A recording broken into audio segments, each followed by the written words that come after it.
Shalom. Sebelum mendengar firman Tuhan, ikuti warta berikut.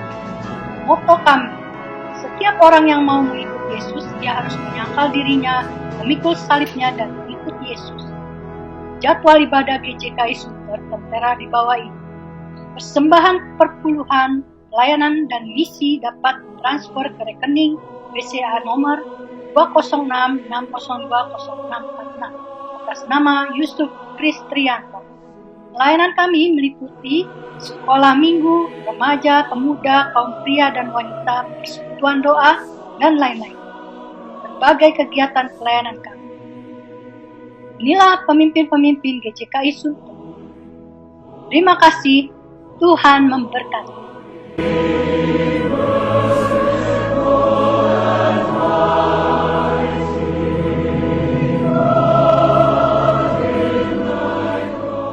Shalom saudara-saudara yang sangat berharga di mata Tuhan. Kita berjumpa kembali di dalam ibadah online GJKI Sunter. Besar harapan saya melihat Tuhan memberkati dan melindungi Anda semua. Mari siapkan hati kita dalam memasuki ibadah kita saat teduh sejenak.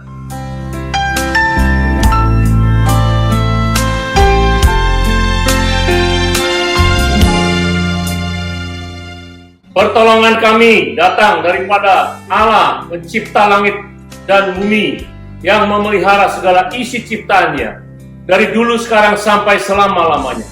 Turunlah kiranya kasih karunia dari Allah Bapa, cinta kasih daripada Tuhan Yesus dalam persekutuan Roh Kudus memberkati ibadah ini dari awal, pertengahan hingga pada akhirnya.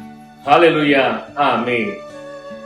Mari siapkan hati kita untuk boleh menyembah Tuhan secara bersama dan dengan segenap hati. Shalom, selamat pagi Bapak Ibu, saudara-saudara yang terkasih dalam nama Tuhan Yesus Kristus. Kembali lagi kita pada hari ini, hari Minggu. Kita mau beribadah kepada Tuhan, kita mau menyembah Tuhan. Sebelum itu, mari kita mau membacakan Mazmur kita. Mazmur kita yang diambil dari Mazmur pasal 22, ayat 27 dan 28. Mazmur pasal 22, ayat 27 dan 28. Orang yang rendah hati akan makan dan kenyang. Orang yang mencari Tuhan akan memuji-muji Dia. Biarlah hatimu hidup untuk selamanya. Segala ujung bumi akan mengingatnya dan berbalik kepada Tuhan. Dan segala kaum dari bangsa-bangsa akan sujud menyembah di hadapannya. Haleluya Tuhan. Bapa, Kau sungguh baik. Kasih-Mu melimpah hidup kami, Tuhan Yesus. Terima kasih Tuhan.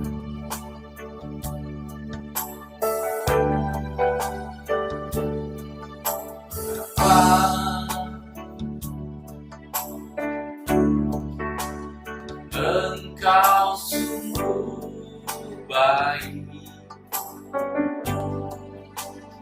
kasih-Mu melimpah di hidupku.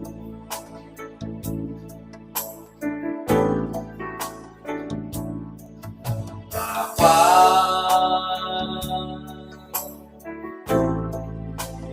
ku berterima kasih berkat hari ini yang Kau sediakan bagiku.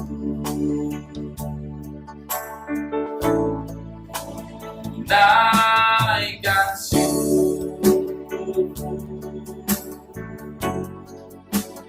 buat hari yang Kau pilih. Tak habis-habisnya kasih dan rahmat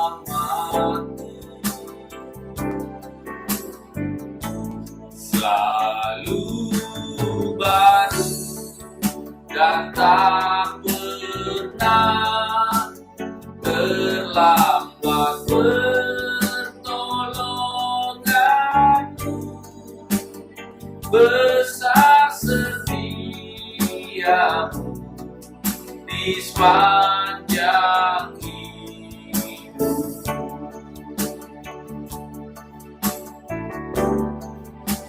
Terima kasih Tuhan,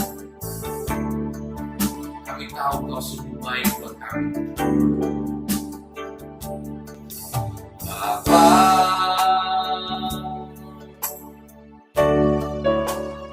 Engkau sungguh baik, kasih-Mu melimpah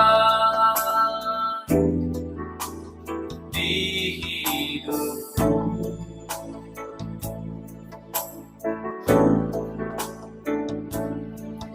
Bapa,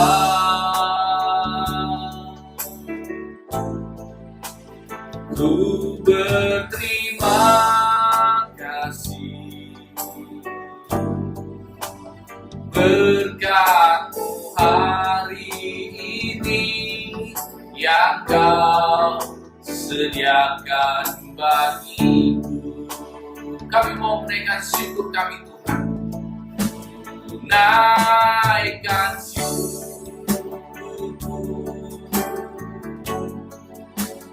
buat hari yang Kau beri.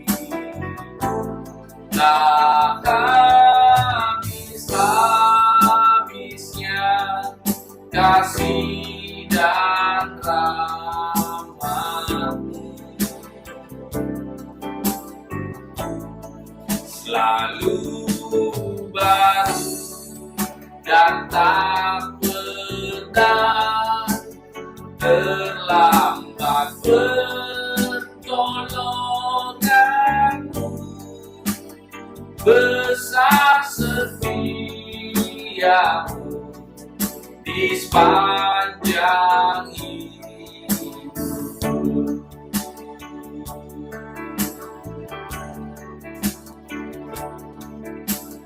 Terima kasih Tuhan, kasih setiamu, berkat-Mu yang Kau sudah sediakan buat kami memang tidak ada habis-habisnya, selalu baru setiap hari.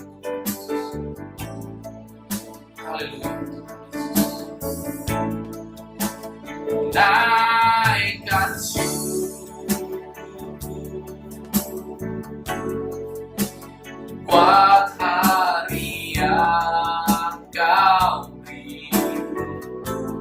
Tak habis-habisnya kasih dan rahmat-Mu, selalu baru dan tak pernah terlambat pertolongan-Mu, besar setiamu di sepanjang hidup. Besar setiamu, besar setiamu, besar setiamu di sepanjang hidup. Terima kasih Tuhan, besar setiamu Tuhan di sepanjang hidup kami. Haleluya. Haleluya.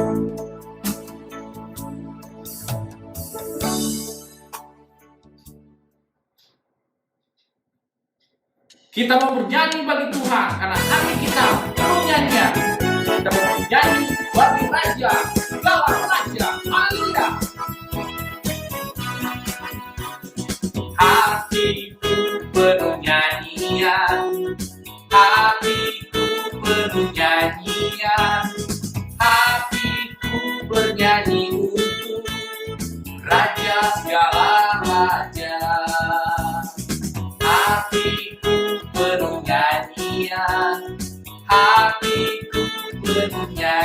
nyanyian, hatiku bernyanyi untuk Raja segala raja. Sembahlah dan pujilah Dia, sembahlah dan pujilah Dia, sembahlah dan pujilah Dia, Raja segala raja. Raja, Raja, Dialah Tuhan, Tuhan, namanya Yesus, Yesus, Yesus, Yesus, oh Dialah Raja. Kita mau menyanyi bagi Tuhan, anak-anak kita selalu menyanyinya. Hatiku penuh nyanyian, hatiku penuh nyanyian, hatiku bernyanyi untuk Raja segala raja. Hatiku penuh nyanyian, hatiku penuh nyanyian, hatiku bernyanyi untuk Raja segala raja. Sembahlah dan pujilah Dia, sembahlah dan pujilah Dia, sembahlah dan pujilah Dia, Raja segala raja. Dialah Raja, Raja, Dialah Tuhan, Tuhan, namanya Yesus, Yesus, Yesus, Yesus, oh Dialah Raja. Raja, Dialah Tuhan, Tuhan, namanya Yesus, Yesus, Yesus, Yesus, oh Dialah Raja. Namanya Yesus, Yesus, Yesus, Yesus, oh Dialah Raja. Haleluya, terima kasih.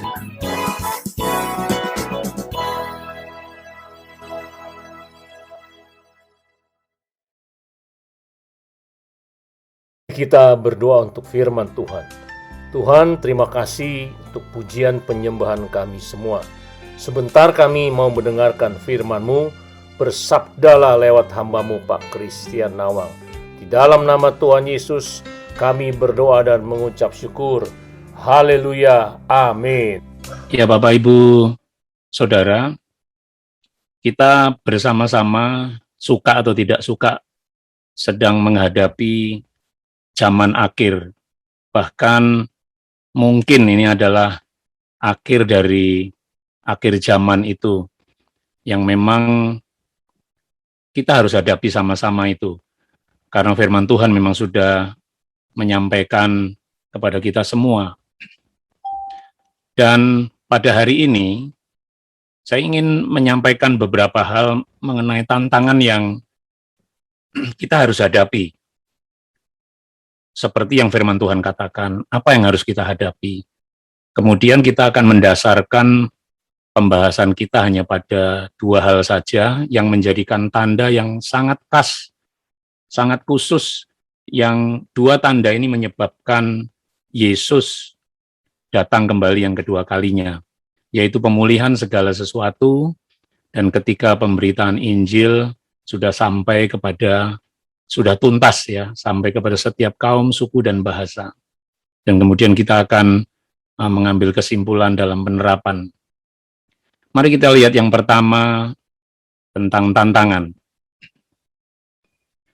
Tantangan yang kita hadapi, yang dituliskan dalam Matius 24, sebenarnya merupakan tanda-tanda awal saja, yang menjadi sebuah alarm bagi kita.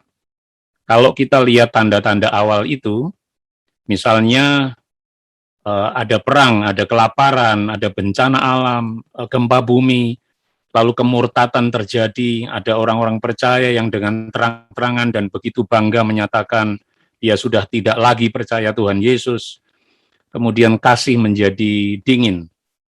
Ini tanda-tanda yang ditulis di dalam Matius 24, ayat 1 sampai 13. Tapi ayat 13 menyatakan bahwa tanda-tanda ini baru permulaan saja.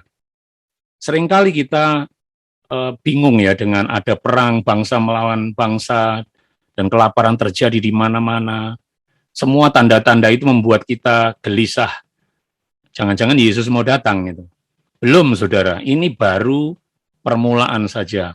Dan kalau kita lihat kemudian ada tantangan yang lain yaitu sosial, spiritual seperti dilukiskan dalam 2 Timotius 3 ayat 1 sampai 9 yang daftarnya begitu banyak. Ketika kasih menjadi dingin, zaman akhir ini masa yang sangat sukar di mana orang-orang kemudian mencintai diri sendiri, hamba uang, membual, menyombongkan diri, memfitnah, berontak terhadap orang tua, tidak tahu berterima kasih, dan seterusnya. Semua daftar yang begitu banyak ini menunjukkan betapa kejahatan akan semakin jahat. Dan kadang-kadang kita heran, kenapa orang bisa begitu jahat seperti binatang kelakuannya. Semua ini menunjukkan tantangan yang sedang terjadi. Dan kalau kita melihat semuanya ini, kita bisa bayangkan bagaimana anak-anak kita nanti akan menghadapi situasi yang lebih sulit. Itulah sebabnya sangat penting untuk kita mempersiapkan keluarga kita, khususnya anak-anak kita, untuk menghadapi tantangan yang sangat luar biasa di masa depan. Kemudian yang ketiga adalah aniaya. Aniaya bagi orang percaya adalah sesuatu yang lumrah terjadi. Yang ya sudah wajar lah, kalau tidak ada aniaya buat orang percaya justru aneh ya. Jadi ini sesuatu yang sudah biasa. Karena saudara, di sistem dunia ini adalah sistem yang jahat. Sistem yang menolak Allah, yang pada dasarnya antikristus. Dan tanda-tandanya adalah kebenaran yang mutlak dari firman Allah dikaburkan, berusaha dikurangi standarnya dan ditambah atau dimodifikasi yang tujuannya adalah mengganti dengan kebenaran dari diri sendiri. Jadi akhirnya kebenaran yang mutlak itu menjadi tidak ada lagi. Masing-masing bisa mengklaim bahwa ini yang benar, ini yang benar. Kemudian, dianggap salah jika kita melakukan kebenaran. Di kantor-kantor, di tempat kerja, kita kerja dengan orang, seringkali kita benar malah dianggap salah. Anak-anak yang disuruh berbohong sama bapaknya, ketika anak-anak mengatakan yang benar tentang bapaknya, bahwa bapaknya ada di rumah, karena bapaknya bilang tidak ada di rumah, bilang begitu ya nanti kalau ada yang cari. Lalu anaknya bilang, bapak ada itu, tadi bilang supaya bilang tidak ada di rumah. Anaknya malah dianggap salah oleh bapaknya. Jadi sesuatu yang kacau balau terjadi di sini kalau firman Tuhan tidak dijadikan alas yang benar dalam kehidupan kita. Dunia ini sedang mengkacaukan yang seperti itu. Dan bisa dianggap benar jika kita melakukan kesalahan. Berbohong sedikit tidak apa-apa. Kalau yang lain korupsi, ya korupsi ya nggak apa-apa, kan semua juga begitu. Kalau yang lain terlambat, ya saya terlambat nggak apa-apa. Jadi semua akhirnya diturunkan standarnya. Sehingga kita tidak punya standar yang unggul dari firman Tuhan yang membumi. Kemudian intimidasi terhadap nilai-nilai kebenaran sangat kuat ketika aniaya terjadi. Kita tidak bisa lagi seolah-olah ketika kita membela diri, kita kemudian menjadi ragu-ragu. Jangan-jangan yang saya lakukan memang tidak benar. Karena intimidasinya begitu luar biasa. Belum lagi ketika ada pengkucilan, orang yang melakukan kebenaran dikucilkan, dirudung, dibully, disiksa, bahkan dibunuh. Jadi tantangan aniaya ini luar biasa. Saya pernah mengalami aniaya yang semacam ini tahun 1999 di Papua. Yang mengepung saya dan yang mau membunuh saya adalah siswa-siswa sekolah Alkitab. Luar biasa ya, bukan orang-orang lain ya. Orang-orang Kristen yang menyembah Tuhan yang sama yang saya sembah. Saya sudah disiapkan kayu, besi, pisau, parang, dan sebentar lagi saya mau mati itu. Benar-benar Sampai saya sudah nyerah, Tuhan ini apa akhir hidup saya ya. Tapi ternyata Tuhan membalik semuanya dan sampai saat ini ya saya masih ada di Papua. Nah, saudara-saudara, aniaya adalah hal yang lumrah. Jadi kita mestinya bersyukur ketika kita menghadapi aniaya. Sekaligus kita banyak belajar dari situ. Kemudian ada penyesatan yang terjadi. Penyesatan di dalam Matius 24 ayat 4 sampai 5 itu harus terjadi. Sebenarnya untuk menunjukkan mana yang murni dan mana yang tidak murni. Penafsiran Alkitab yang tidak tepat mulai terjadi di mana-mana. Sebenarnya itu biasa ya saudara-saudara. Maksud saya biasa adalah ada banyak orang sedang belajar Alkitab. Tetapi mungkin dia menafsirkan dengan kurang tepat. Nah untuk itulah dia perlu terus belajar dan ada mentor, ada kakak rohani, bapak rohani yang membimbing untuk melihat penafsiran Alkitab yang lebih tepat. Tetapi ada yang lebih menyimpang lagi, yaitu ajaran yang tidak sehat. Ada yang mengajarkan cium kudus, tapi ciumnya beneran ya. Dan ini ada di Jayapura, di mana-mana tidak ada mungkin ya, di sana-sini ada ya. Di Jayapura pernah ada yang mengajarkan cium kudus dan dia pilih cewek yang cantik untuk mempraktekkan cium kudus. Ya ini sudah ajaran yang tidak murni, tidak sehat sama sekali. Kemudian ada ajaran yang tidak seimbang, yang menekankan pada satu sisi saja, yaitu misalnya contohnya tanpa menyinggung, saya tidak mau menyinggung organisasi gereja apapun, tetapi misalnya menekankan pada Roh Kudus saja, semua Roh Kudus, semua Roh Kudus, semua Roh Kudus. Lalu yang lain kan ada banyak di dalam Alkitab, ada kebenaran yang banyak yang tidak hanya Roh Kudus gitu. Dan ada yang mengajarkan secara tidak seimbang tentang pelepasan, apa-apa pelepasan, ngantuk aja ada rohnya, saudara. Jadi semua dikasih roh semua dan ditengking dalam nama Yesus. Padahal ngantuk itu obatnya ya suruh tidur aja. Nanti kan sembuh, saudara. Tidak perlu ditengking.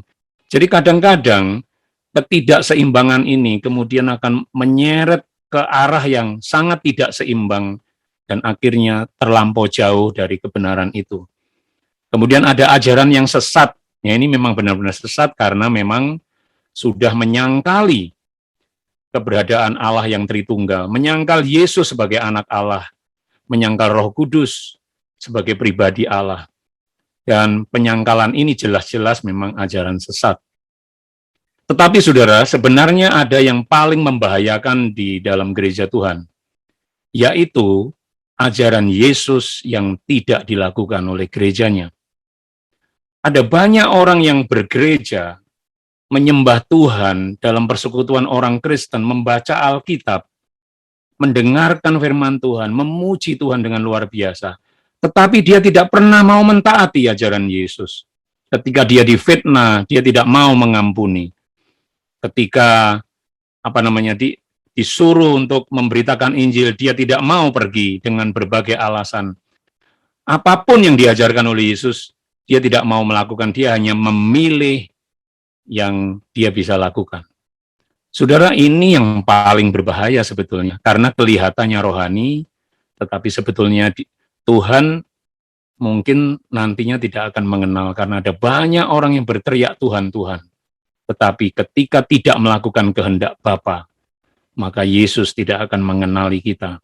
Ini kan bahaya ya, sudah capek-capek ke gereja, baca Alkitab sampai ngantuk-ngantuk, tapi ternyata kok ditolak sama Tuhan. Ya mending ajaran sesat aja sekalian ditolak kan saudara, daripada kita kamuflase sebagai orang Kristen, tetapi ternyata kita juga ditolak.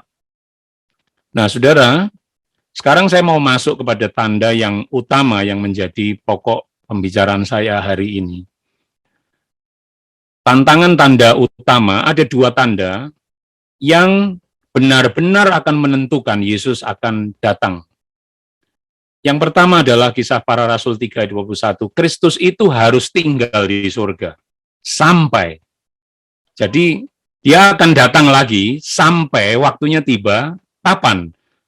ketika pemulihan segala sesuatu terjadi, seperti yang difirmankan Allah dengan perantara nabi-nabinya yang kudus di zaman dahulu. Jadi saya mau berkata kepada saudara, kita ini mesti harus melihat zaman akhir dengan pandangan yang positif, optimis, dan penuh dengan semangat. Jangan dengan kekhawatiran karena kita bingung dengan vaksin itu isinya 666 atau tidak ya. Lalu antikris itu bagaimana ya? Takut ya nanti kasih tanda di dahi, bingung. Kita fokusnya kepada antikris, bukan kepada Kristus. Kita lupa bahwa Kristus berjanji pasti akan terjadi pemulihan segala sesuatu. Namanya pemulihan kan bagus ya, sudah dikembalikan kepada fitrahnya. Dipulihkan segala sesuatu yang remuk, yang rusak, dikembalikan kepada rencana Allah. Dan itu akan terjadi. Karena memang sudah menjadi ketetapan Tuhan. Kenapa ini harus terjadi? Karena Yesus juga sepasti itulah dia akan datang kembali yang kedua kalinya. Tetapi dia menunggu waktu pemulihan segala sesuatu itu terjadi. Jadi mari kita arahkan pandangan kita kepada pemulihan segala sesuatu. Ini menjadi kita berapi-api kepada Tuhan. Tidak dipenuhi dengan ketakutan, tapi dipenuhi dengan semangat dan makin percaya kepada Dia. Kemudian, yang kedua adalah pemberitaan Injil tuntas. Matius 24 ayat 14. Dan Injil kerajaan ini akan diberitakan di seluruh dunia, menjadi kesaksian bagi semua bangsa. Sesudah itu barulah tiba kesudahannya. Injil kerajaan akan diberitakan di seluruh suku, kaum, dan bahasa. Termasuk suku-suku anak muda, kaum urban. Mereka yang punk, yang di rock and roll, di rap, di tari-tarian, di dance modern, dan sebagainya. Anak-anak muda yang punya komunitas yang menjadi suku-suku sendiri di dalam budaya-budaya mereka. Semuanya dijangkau oleh Injil. Saya melihat ada banyak teman-teman saya yang ada di jaringan kami untuk memberitakan Injil secara masif di seluruh Indonesia. Mereka masuk ke dunia tari, mereka masuk ke dunia anak-anak muda yang tidak disentuh oleh para penginjil kebanyakan. Tetapi anak-anak muda yang biasa-biasa saja ini masuk dengan kuasa Tuhan, mempengaruhi anak-anak muda. Saudara-saudara, kalau pemberitaan Injil ini tuntas, untuk menggenapi bahwa nanti di depan tahta anak domba, setiap kaum, suku, dan bahasa harus terwakili untuk menyembah Dia. Sepasti itulah Kristus akan datang kembali yang kedua kalinya. Nah, saudara-saudara melihat tantangan ini, mari kita fokus kepada dua hal, yaitu pemulihan segala sesuatu dan pemberitaan Injil. Kita selesaikan tugas ini. Pemulihan segala sesuatu. Ada segala sesuatu banyak sekali, cuma saya mau fokus kepada tiga hal ini. Banyak sekali orang pergi ke gereja dan mengenal Yesus, menjadi Kristen. Tetapi tidak banyak yang mengalami pemulihan dengan Tuhan. Kita perlu mengalami pemulihan diri. Oke, mungkin kita berkata, saya sudah lahir baru. Tetapi apakah kita membangun hidup kita di dalam roh dan kebenaran? Banyak orang yang ketika dia lahir baru sebagai orang percaya, dia sibuk memerangi kedagingannya. Bagaimana bisa mengalahkan roh percabulan, bagaimana bisa mengalahkan roh kedengkian, bagaimana bisa mengalahkan semua yang buruk di dalam dirinya. Tetapi dia lupa, sisi yang lain seharusnya dibangun. Karena ketika kita membangun sisi yang lain yang lebih bergairah, maka kedagingan itu akan hilang dengan sendirinya, yaitu membangun hidup di dalam roh dan kebenaran. Ini adalah cara kita melihat Tuhan. Mari kita membangun hidup kita di dalam roh dan kebenaran. Fokus kepada itu, jangan fokus kepada kelemahan-kelemahan kita. Bangunlah hidupmu di dalam roh dan kebenaran. Maka itu akan menyembuhkan kita hari demi hari. Mempengaruhi kita. Sehingga lama-kelamaan kita tidak suka dengan kedagingan. Karena kita makin mencintai roh dan kebenaran. Kemudian apakah kita mengalami Tuhan setiap hari? Maksud saya begini, saudara, ada banyak orang Kristen yang hanya menjadi Kristen agamawi, Kristen formalitas, seperti anak sulung dalam perumpamaan anak yang terhilang. Tetapi ketika ada adiknya sendiri yang pulang dalam keadaan kacau balau hidupnya, melarat, remuk, dan dia dengan gambar diri yang rusak kembali kepada bapaknya. Bapaknya yang lari menjemput dia. Kakaknya cuek. Bahkan ketika bapaknya menyambut dia dalam pesta, menyambut anaknya hilang, sekarang sudah kembali. Dia pun mengkritik bapaknya. Ada banyak orang Kristen yang tidak mengalami hati Tuhan. Dia bersama-sama dengan Tuhan, tetapi tidak mengalami Tuhan. Ini persoalan yang sangat serius. Dan mari kita mengalami, kita bagikan kepada orang lain. Ayo mengalami Tuhan. Karena ketika kita mengalami Tuhan, ada terobosan secara roh di dalam diri kita. Dan perubahan itu akan mudah sekali terjadi. Kemudian yang terakhir, apakah kita sungguh-sungguh mengasihi Tuhan? Dan kita buktikan dengan ketaatan yang penuh kepada Tuhan. Berapapun harganya. Masing-masing kita punya kapasitas untuk belajar, saudara. Tetapi mari kita belajar sekeras mungkin untuk taat. Tuhan mengasihi kita tanpa syarat. Tetapi ketaatan itu adalah pilihan kita. Tuhan tidak pernah menganugerahkan kepada kita seperti robot yang tiba-tiba dikasih program supaya kita taat. Ketaatan adalah pilihan kita. Keputusan kita dari hati yang sadar bahwa kita mengasihi Tuhan. Dan kita bisa mengorbankan semuanya, nggak apa-apa Tuhan. Asal Tuhan senang. Tuhan bahagia dengan keputusan saya. Itulah ketaatan, saudara. Kemudian, ada pemulihan keluarga. Setelah pemulihan diri, maka itu akan berdampak kepada keluarga. Saudara, ada banyak orang yang saya jumpai ketika keluarganya hampir hancur. Mereka berkata seperti ini, entah istrinya, entah suaminya. Saya akan coba mempertahankan keluarga saya, Kak, karena saya ingat anak-anak. Saudara, ini sama kasusnya dengan orang yang berjuang melawan kedagingan. Fokusnya kepada kedagingan, fokusnya kepada kelemahan tubuhnya, kelemahan ikatan-ikatan di dalam dirinya. Lalu saya berkata kepada suami atau istri itu, ayo fokusmu diganti. Daripada kamu mempertahankan pernikahan, bangunlah pernikahanmu. Jangan dipertahankan, ayo bangun. Kalau sekarang kamu anggap ini remuk dan hancur, kalau kamu pertahankan akan terus hancur dan remuk, kan? Tapi kalau kamu bangun, nanti akan berubah. Nah, caranya bagaimana? Nah, itu lain kali saya nanti Pak pribadi bisa dalam sesi pria sejati boleh diulas lebih banyak. Dan kemudian saudara, pemulihan keluarga juga sebenarnya adalah satu kesempatan untuk mewariskan nilai kekal kepada anak-anak kita, kepada generasi baru, supaya anak-anak kita juga nanti bisa mewariskan kepada cucu-cucu kita, dan seterusnya.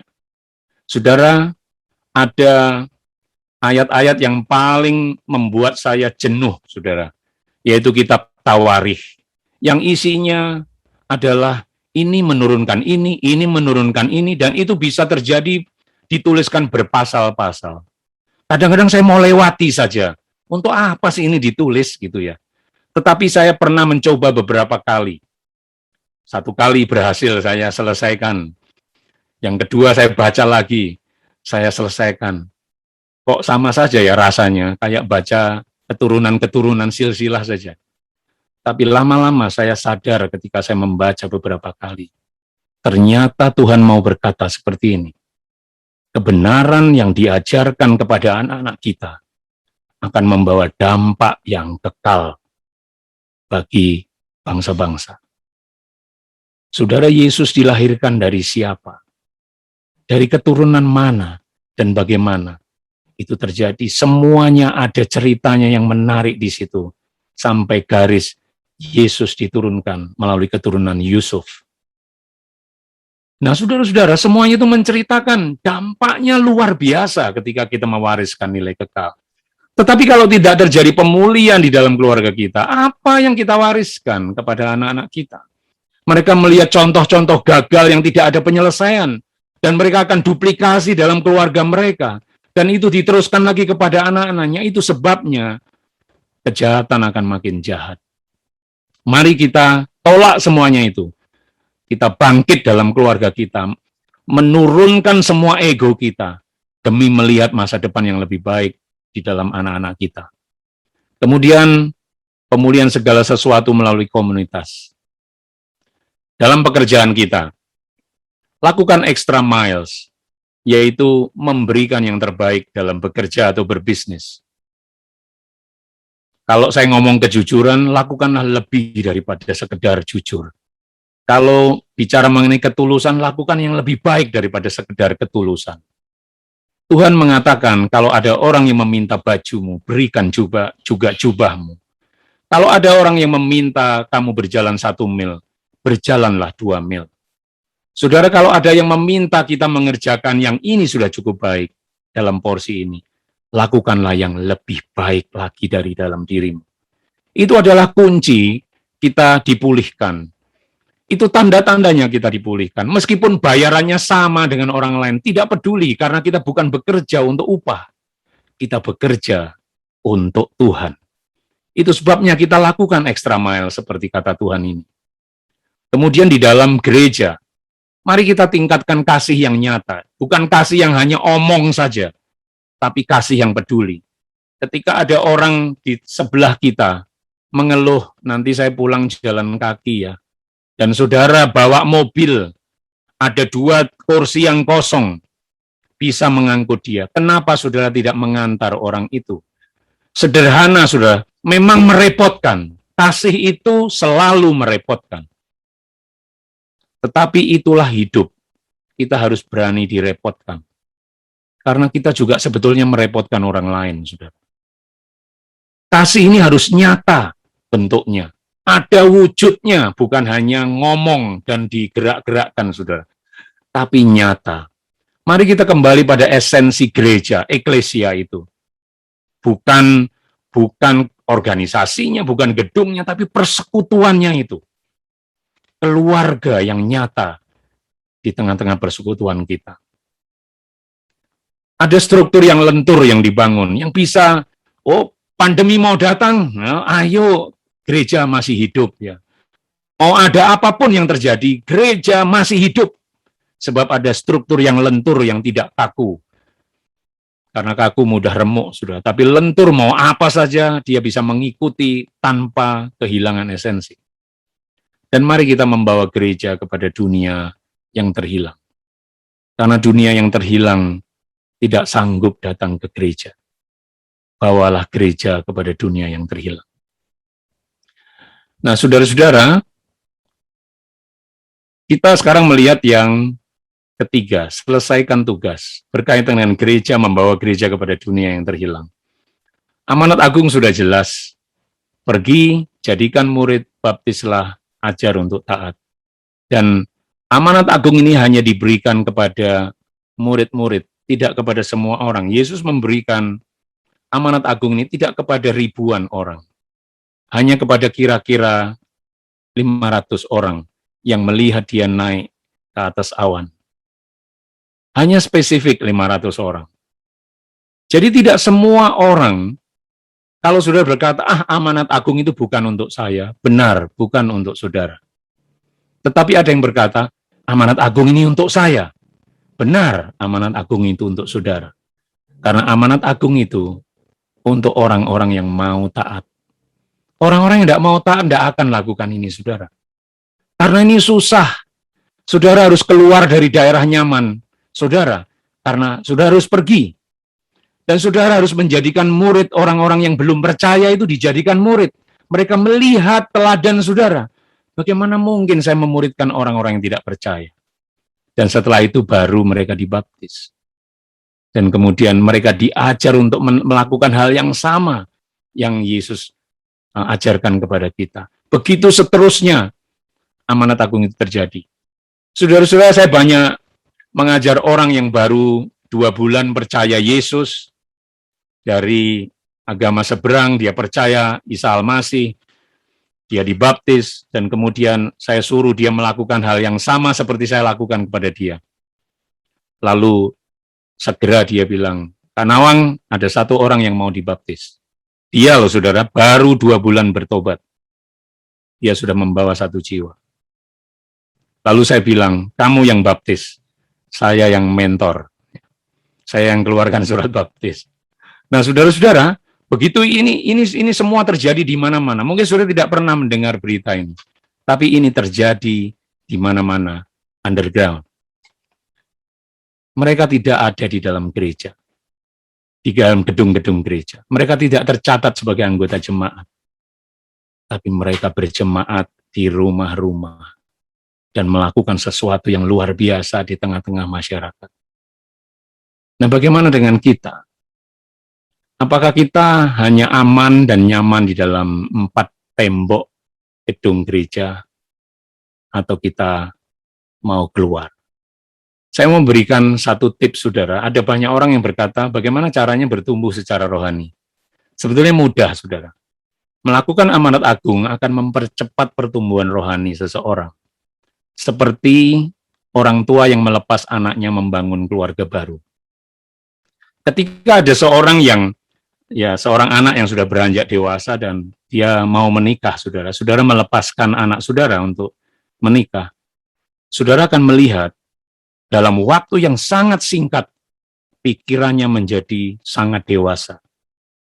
Pada umumnya ya saudara, tiba-tiba dia menjadi pria yang bertanggung jawab, ibu yang bertanggung jawab, tiba-tiba dia memikirkan masa depan anak dan sebagainya yang belum pernah terjadi sebelumnya. Sama dengan itu, kalau saudara mempercayakan tugas amanat agung kepada murid-murid saudara dan mereka melakukan, mereka pasti akan cepat bertumbuh. Bukan dengan pelajaran-pelajaran teologi di kelas, saudara. Saya mengalami banyak sekali pelajaran-pelajaran teologi di kelas, tetapi pertumbuhan rohani saya paling cepat terjadi ketika saya bertemu dengan orang-orang berdosa, dan ketika mereka saya bimbing dengan tangan saya sendiri, dengan saya tahu sebatas apa, ya sedikit saja, dan kemudian saya tanya kepada guru saya jawab lagi kepada dia, saya cepat sekali bertumbuh dibandingkan saya ada di kelas.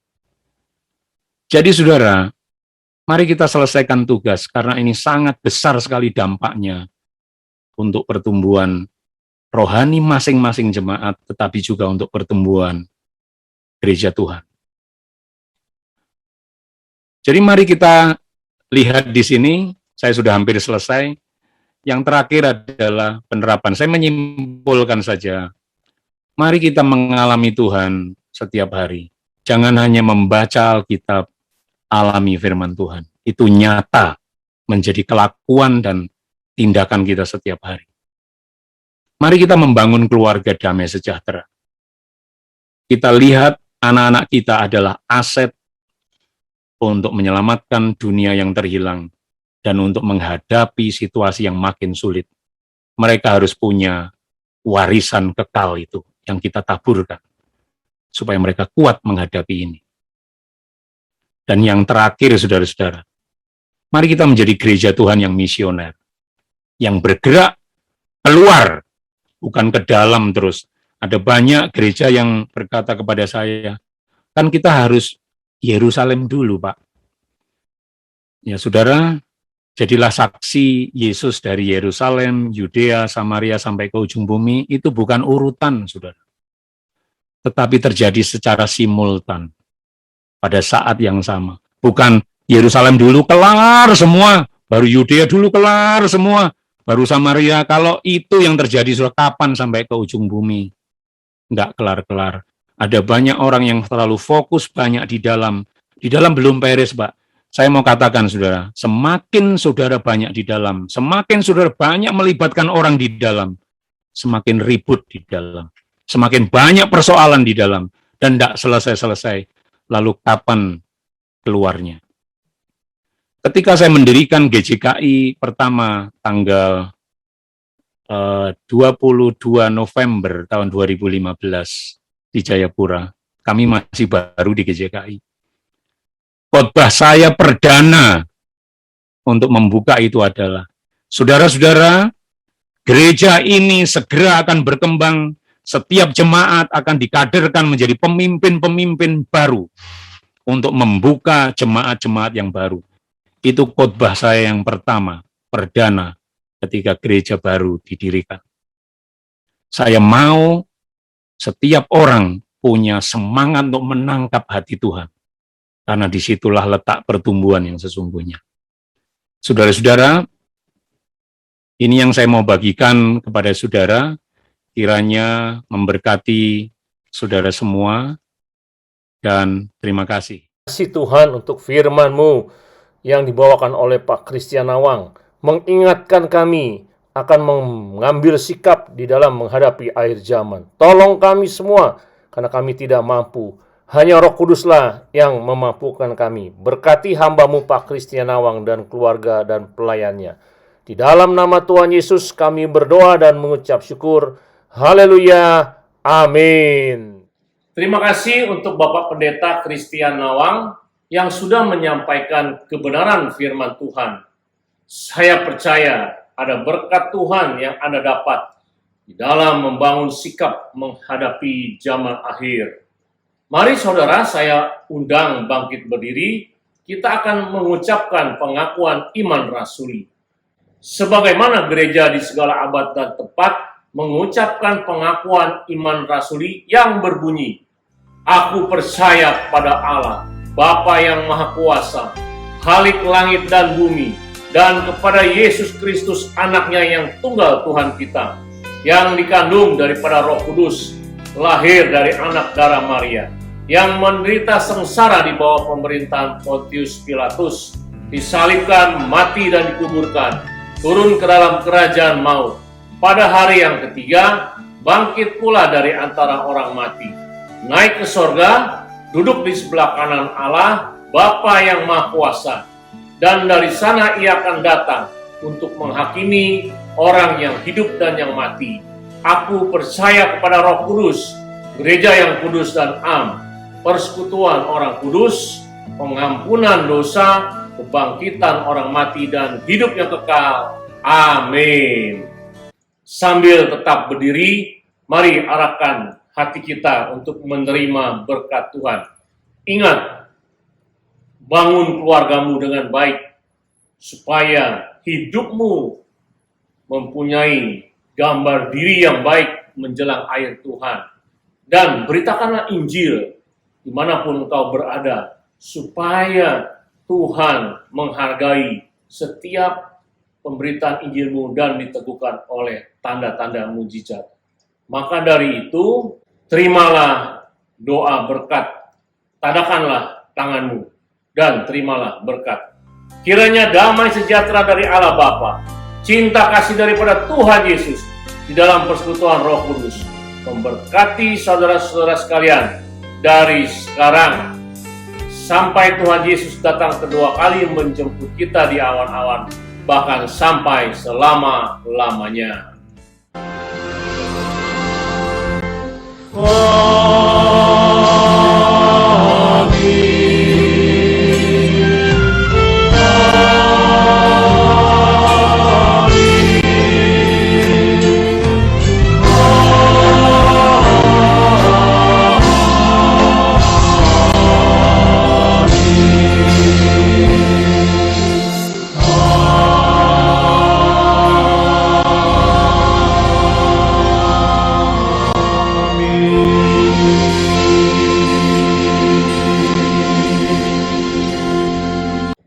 Silakan duduk saudara. Sebelum mengakhiri ibadah online ini, perkenankanlah saya mewakili segenap hamba Tuhan dan diaken GJKI Sunter mengucapkan selamat ulang tahun. Yang pertama untuk Elita tanggal 12 Oktober, yang kedua untuk Daniel Santosa tanggal 16 Oktober.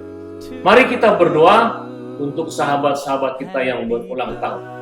Terima kasih Tuhan, kami bersyukur untuk anak-Mu Elita yang Tuhan percayakan 1 tahun kehidupan kembali. Dan biarlah Tuhan dia boleh berjaga-jaga dan berdoa Dia boleh menjadi istri, penolong yang maksimal buat halian suaminya dan ibu dari kedua anaknya. Tuhan, tumbuhkan imannya, membaca firman, merenungkan firman, bahkan mengalami firman dalam hidupnya. Apapun yang dilakukan, Tuhan beri keberhasilan sehingga keluarga Elita halian ini menjadi teladan buat keluarga-keluarga lainnya. Kami juga berdoa untuk Daniel Santosa, Tuhan. Di masa mudanya di Sydney, Tuhan memberkati dia, menjaga imannya, kekudusannya, biar sungguh dia boleh mengandalkan Tuhan di dalam setiap langkah-langkah kehidupan. Jauhkan dari orang jahat, jauhkan dari orang iri benci, kami tolak dalam nama Yesus. Dan Tuhan, biarlah masa depannya Tuhan menentukan dengan rencana-Mu saja. Kami menyerahkan Daniel Santosa ke dalam tangan-Mu. Di dalam nama Tuhan Yesus, kami berdoa dan mengucap syukur. Haleluya. Amin. Sebelum berpisah, mari kita akan berdoa syafaat. Doa syafaat dilakukan di rumah Anda masing-masing di dalam kelompok. Pokok doa yang pertama, tetap kita doakan untuk bangsa dan negara yang saudara mengalami banyak krisis. Doakan saudara, kemarin di Menara Doa, kita doakan Papua supaya Papua dijamah Tuhan. Karena menurut penyelidikan, penghijauan di sana sudah hampir 75-80%. Kita doakan juga untuk kasus narkoba di bangsa kita yang menurut Presiden Jokowi sudah berbahaya sekali. Kita doakan supaya Tuhan menangkap orang-orang yang sengaja menyebarkan ini. Kita doakan juga Presiden Jokowi dalam memimpin bangsa ini keluar dari krisis ekonomi, krisis kesehatan yaitu COVID, bahkan krisis keamanan. Biar Tuhan sendiri turun campur tangan. Kita berdoa juga untuk tenaga kesehatan, dokter-dokter, perawat-perawat yang merawat pasien COVID. Walaupun sudah menurun, tapi kita doakan supaya terjaga terus, tidak akan terulang lagi pertambahan penularan. Kita berdoa juga untuk GJKI Nasional, GJKI Agape, dan GJKI Sunter. Tanggal 22 Oktober, GJKI Sunter akan membaptis 5 orang. Yang pertama Ciuli, yang kedua David, yang ketiga Tina, keempat Sheryl, kelima Valerin. Tanggal 22 Oktober akan menerima baptisan kudus yang diadakan di Grand Lake, Podomoro, Sunter, pukul 4 sore. Tolong dukung dalam doa. Saudara, GJKI Sunter juga setiap hari Senin sampai dengan Jumat membuka menara doa lewat Zoom pada pukul 18. Saudara boleh mengajak kawan-kawan yang membutuhkan doa, baik itu untuk kesehatan, untuk pemulihan keluarga, dan lain sebagainya. Karena di menara doa banyak Tuhan menjawab setiap pergumulan-pergumulan di dalam hidup ini. Setelah itu, kita akan sharing kelompok dengan menjawab pertanyaan di bawah ini. Jawablah pertanyaan di bawah ini. Yang pertama, apa tanda-tanda awal kedatangan Tuhan Yesus menurut Matius 24 ayat 1-13? Yang kedua, apa tantangan penyesatan menurut Matius 24 ayat 4-5? Ada 5 hal. Yang ketiga, ada 2 tanda utama di akhir zaman ini yang Tuhan sedang menanti untuk datang kembali. Dan sikap apa yang harus kita ambil di dalam menghadapi kedatangan Tuhan Yesus.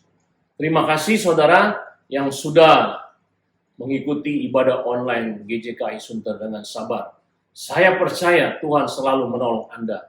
Jika Anda dengan setia membaca dan merenungkan, bahkan melakukan firman-Nya, Tuhan akan melindungi dan memberkati Anda.